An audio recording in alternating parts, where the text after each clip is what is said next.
Hello, everyone. This is Francine Crawford, and this is Autumn is Here. Welcome to Autumn is Here. Today, we have a special guest from MJHS. She is a physical therapist there. Welcome, Rosemarie Ho, to the show. Hi, Rosemarie. How are you? Very well. Thank you for having me. Good. I'm glad that you took the time to do this. I appreciate it. Appreciate this. Tell me just a little bit about yourself. Well, I am a physical therapist, and I've been working as a physical therapist since 1981. So it's been 42 years. At first, I worked at a hospital setting, and then a rehabilitation setting. And then for over 15 years, I am now working at MJHS Home Care. Oh, okay. Okay. Awesome. Awesome. So what got you into being a physical therapist? Well, it started in high school when I was taking a required gymnastics class, and I had to use my analytical skills for movement to pass the class. I did not have a gymnast body. All right. And I found out early that I liked to analyze movement. And I found out early that in gym, your body always follows your head. Mm-hmm. All right. If you want to go into extension, you have to move your head up. And that helped me pass the class. And I thought how wonderful it would be to use this skill that I love in a career that would also help people. Awesome. So physical therapy really, fit the bill. Oh, awesome. Awesome. Okay. I just want to just let you know that the Autumn is Here is about getting people more involved with their aging parents, their families, giving them things to help them, to speak to caregivers. A lot of times caregivers don't know exactly what to look for and things like that. So tell me, how do you assist in the aging community? How do you assist them in physical therapy? Well, MJHS Home Care we see patients that are homebound, and many times we get referrals from physicians from the hospital or the physician's office after they've had a stroke, after they've had an orthopedic procedure like a hip or knee replacement, or it could be after congestive heart failure, or after a fall and they've had a fracture, or they've had a fall and had a lot of soft tissue injury. So our goal is to get them back to where they were before their hospitalization. And what we do is a very, very thorough evaluation when we first see them to see what their needs are, their family situation, their home situation, their neighborhood situation, and what they have available to them, and whether they have caretakers that will be able to assist them in their rehabilitation. And we find out what their weaknesses are. We do the basic physical therapy evaluation of manual muscle testing, range of motion, functional activities. We evaluate how they do it. We see them actually do it. We ask them to do it. And depending on what their needs are, we work on a program with the caretakers and the patient to move them along, and we make our visits accordingly. Okay. Okay. So is there anything that you see that is more common as people get older that happens, that you have people that are coming into your office that are with different illnesses that are more common as you age? Yes, a lot of times we see patients with balance problems. Okay. And we do test balance. The first thing, one of the first things we do. And a lot of times balance is involved, and we do work on balance exercises. And it just varies a great deal. Like with a COPD patient, we have to work on breathing exercises. We have to work with them using oxygen. So with the elderly, there is such a gamut of of diseases that we see. So it's hard to pinpoint one, but with the aging, it varies. Right. Okay. Okay. That's interesting that you said that about COPD patients, because I never think about physical therapy in that way. I think about your arms and your legs and things like that. Breathing is a part of it also. Yes. There's a whole field for chest physical therapy and there are many different parts of physical therapy. Yes. Oh, okay. Okay. That's interesting to know.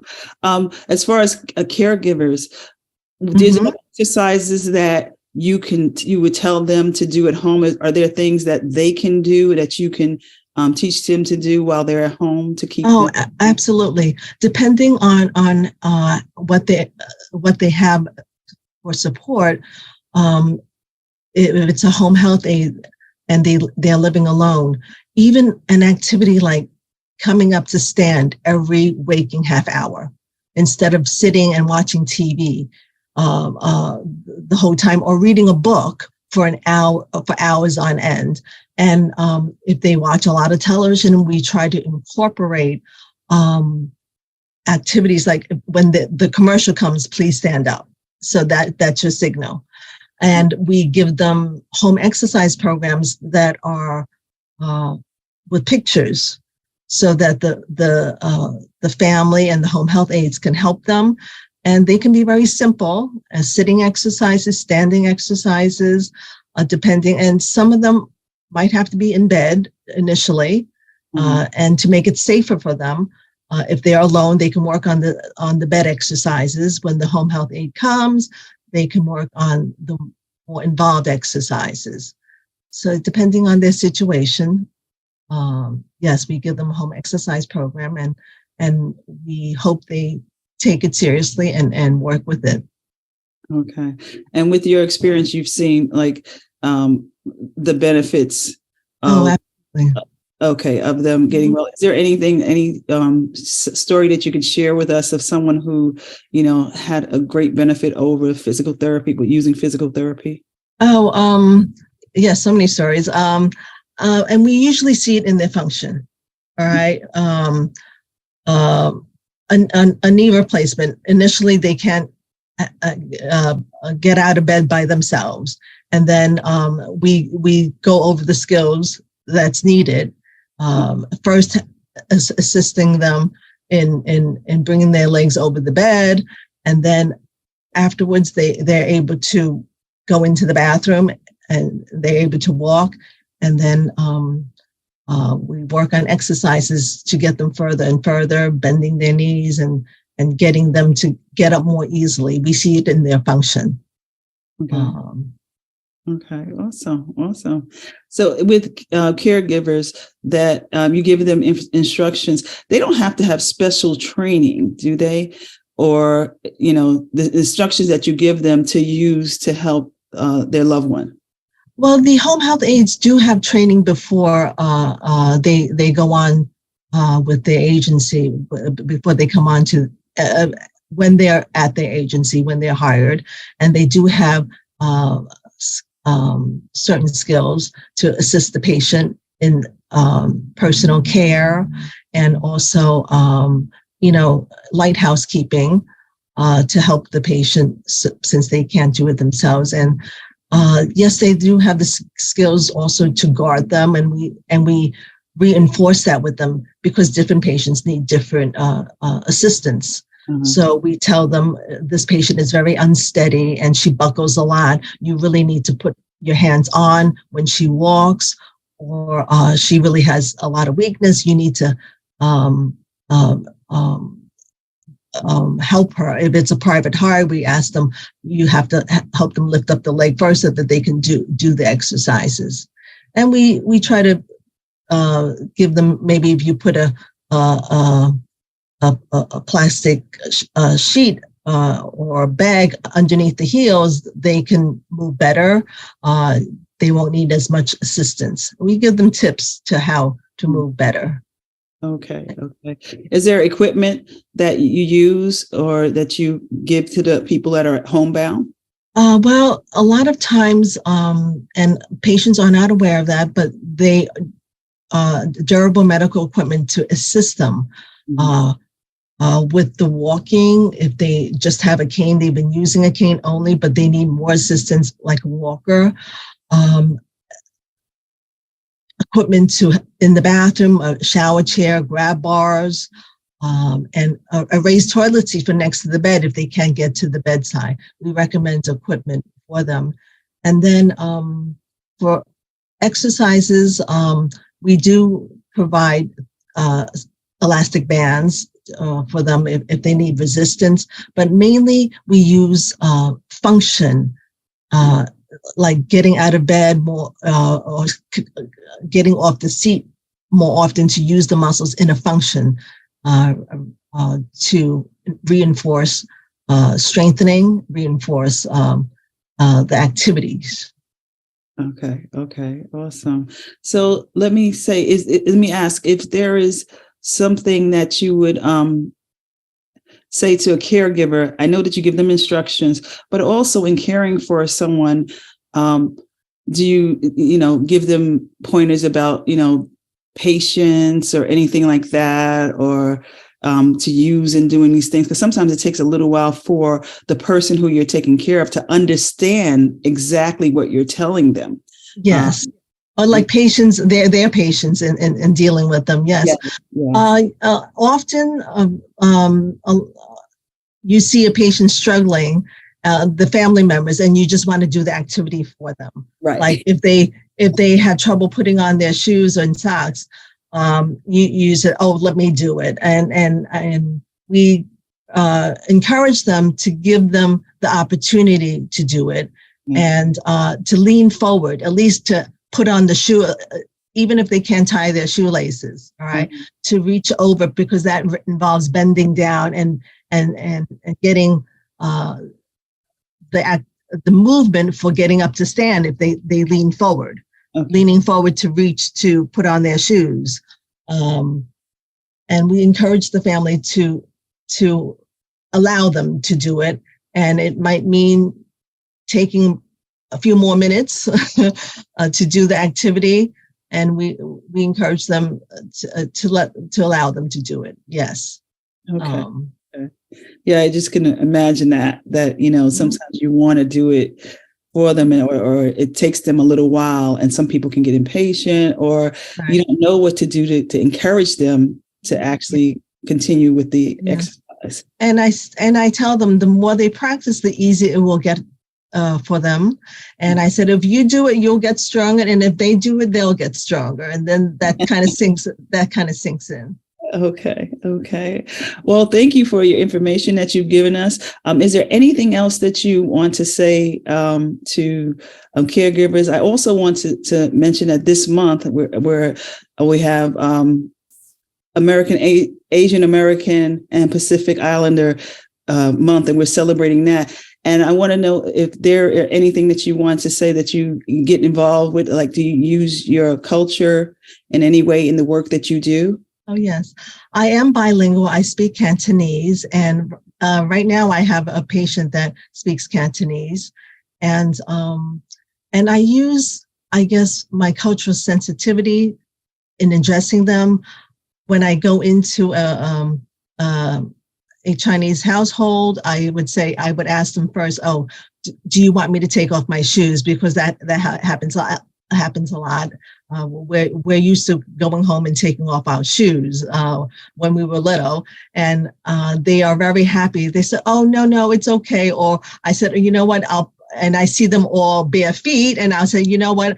I'll put on these booties on my shoes," and you get a smile because I carry them with me, and sometimes they'll have slippers for you to wear, and that's fine too. And then I address them initially with like Mrs. Lee, and then they says, "Oh, that's so formal." I said, "All right, can I call you Paw?" Like that? That's Chinese for grandma. If they're elderly. and she's, oh, whatever you wanted, but you see a smile, and then they open up to you more. And I use my language skills to assist them. Sometimes they'll have mail. Oh, can you please read this? Is this important? I said, oh yes, please save that. Your daughter needs to read that. This is regarding your Medicaid, or this is regarding your monthly payments, So I assist them, and then they open up more because I'm assisting them in a different manner of translation and helping them. And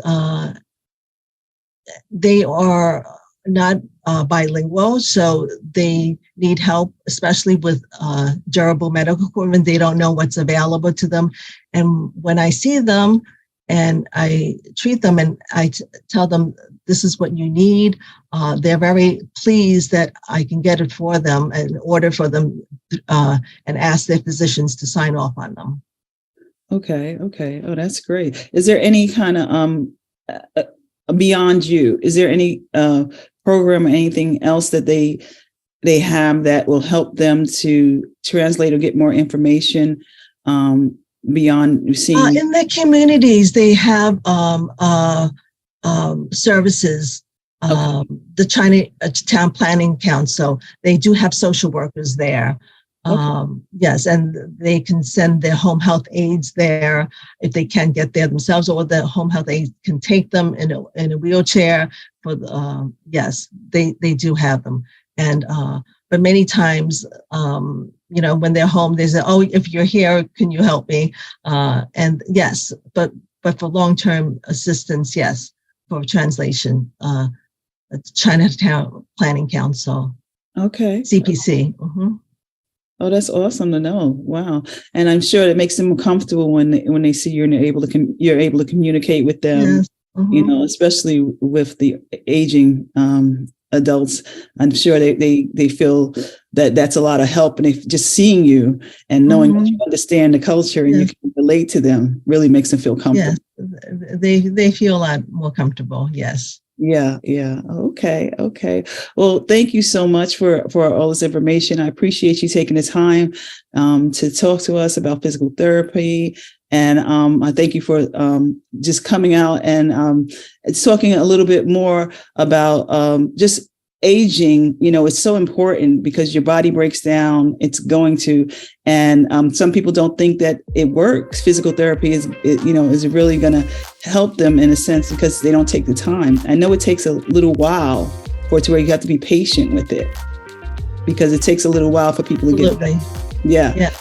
So, and yes, that's why we see them and we encourage them and we get their family to support them as much as they can. Oh, excellent. So thank you so much for being a part of Autumn is Here and sharing with the audience and giving people information on this. And I just so appreciate it. Thank you again, Ms. Ho. Thank you for having me. Okay. Have a great day. Thank Bye-bye. you.